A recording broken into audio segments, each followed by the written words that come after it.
નમસ્કાર. ચાલો આજે એક એવા ધામની વાત કરીએ જ્યાં શ્રદ્ધા આજે પણ જીવંત છે અને શક્તિનો સાક્ષાત્કાર થાય છે.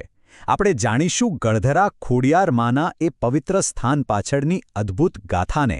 તો ચાલો આ દિવ્ય સફર શરૂ કરીએ. આ સવાલ જ આખી કથાનો પાયો છે.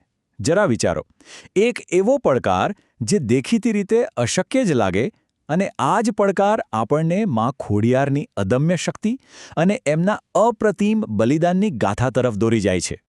તો આપણી આ સફરમાં આપણે મહિષાસુરના ભયંકર આતંકથી શરૂઆત કરીશું અને માં ખોડિયારના શક્તિશાળી વિજય સુધી પહોંચીશું.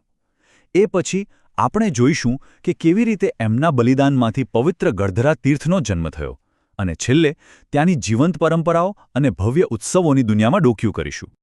આપણી કથાની શરૂઆત થાય છે એક એવા દૈત્યથી જેનું નામ હતું મહિષાસુર.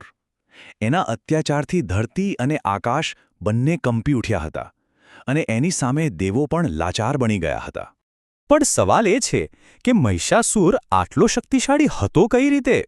તો એની પાછળ હતા ભગવાન શંકરના આપેલા બે અજેય વરદાન. પહેલું, એના લોહીનું એક પણ ટીપું જમીન પર પડે ને તો એમાંથી સેંકડો નવા રાક્ષસો પેદા થઈ જાય, અને બીજું, જો કોઈ ભૂલથી પણ એનું લોહી પી લે તો તરત જ પથ્થર બની જાય. મતલબ કે એવી સ્થિતિ હતી જેમાંથી બચવાનો કોઈ રસ્તો જ નહોતો. હવે જ્યારે બધી જ આશાઓ પૂરી થઈ ગઈ અને ચારે બાજુ નિરાશાનો અંધકાર છવાઈ ગયો, ત્યારે ધર્મની રક્ષા માટે માં ખોડિયારે પોતે આ પડકાર ઉપાડ્યો. સૃષ્ટિને બચાવવાનો આ એક દિવ્ય સંકલ્પ હતો. ખાંડણિયાના પહાડો પર દેવી અને દાનવ વચ્ચે એવું ભીષણ યુદ્ધ થયું કે જાણે આખું બ્રહ્માંડ કંપી ઉઠ્યું. માતાજીએ મહિષાસુરનો સંહાર તો કરી નાખ્યો, પણ ખરી કસોટી તો હવે શરૂ થવાની હતી. રાક્ષસના એ વરદાનને નિષ્ફળ બનાવવા માટે માતાજીએ એવું બલિદાન આપ્યું જેની કોઈ કલ્પના પણ ન કરી શકે. એમણે મહિષાસુરનું બધું જ ઝેરી લોહી પોતે પી લીધું, જેથી એક પણ ટીપું ધરતી પર ન પડે અને મોટો અનર્થ ટળી જાય. અને માતાજીના આ મહાન બલિદાનથી જ એક નવા પવિત્ર અધ્યાયની શરૂઆત થઈ, ગળધરા તીર્થના જન્મની. ચાલો જાણીએ કે આ પવિત્ર સ્થળ આખરે અસ્તિત્વમાં આવ્યું કઈ રીતે. જેવું એમણે લોહી પીધું, પેલું બીજું વરદાન સાચું પડ્યું અને માતાજીનું દિવ્ય શરીર ધીમે ધીમે પથ્થર બનવા લાગ્યું. પોતાની જાતને બચાવવા માટે એમણે પાસે જ વહેતી શેત્રુંજય નદીની પવિત્ર ધારામાં પોતાના તેજસ્વી સ્વરૂપને સમાવી દીધું. આ ત્યાગ ખરેખર અદ્વિતીય હતો, અને આ જ ઘટના પરથી આ પવિત્ર સ્થળને એનું નામ મળ્યું. જુઓ, જ્યારે માતાજી જળધારામાં વિલીન થઈ રહ્યા હતા ત્યારે અંતિમ ક્ષણોમાં માત્ર એમનું ગળું જ દેખાઈ રહ્યું હતું. આ ગળ અને પવિત્ર ધારાના મિલનથી આ સ્થળ ગળધરા કહેવાયું. ચાલો હવે એ પ્રાચીન કથામાંથી સીધા આજના સમયમાં આવીએ અને જોઈએ કે સદીઓ વીતી ગયા પછી પણ એ જ શ્રદ્ધા કઈ જીવંત પરંપરાઓ દ્વારા અહીં ધબકી રહી છે. એવી માન્યતા છે કે સંવત 400માં, એટલે કે આજથી લગભગ 1700 વર્ષ પહેલાં, અષાઢી બીજના પવિત્ર દિવસે માતાજી અહીં એક રાયણના વૃક્ષ નીચે પ્રગટ થયા હતા. અને ચમત્કાર તો એ છે કે ભક્તો દ્રઢપણે માને છે કે એ જ ઐતિહાસિક વૃક્ષ આજે પણ ત્યાં ઊભું છે, જે માતાજીની દિવ્ય હાજરીનું જીવંત પ્રમાણ છે. અને આ કોઈ સાધારણ વૃક્ષ નથી.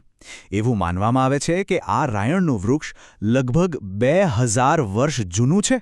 જરા વિચારો તો, આ વૃક્ષ કેટલી દિવ્ય ઘટનાઓનું, કેટલી અતૂટ શ્રદ્ધાનું અને કેટલીય પેઢીઓની ભક્તિનું મૌન સાક્ષી રહ્યું હશે. અહીંની સૌથી પવિત્ર પરંપરા છે લાપસીનો પ્રસાદ, જે માતાજીને અત્યંત પ્રિય છે. અને એની ખાસ વાત એ છે કે તે એ જ ગળધરાના પવિત્ર જળમાંથી બને છે, જ્યાં માતાજીએ પોતાને વિલીન કર્યા હતા. એટલે આ માત્ર એક પ્રસાદ નથી, પણ માતાજીના બલિદાન અને આશીર્વાદનો સાક્ષાત અનુભવ છે.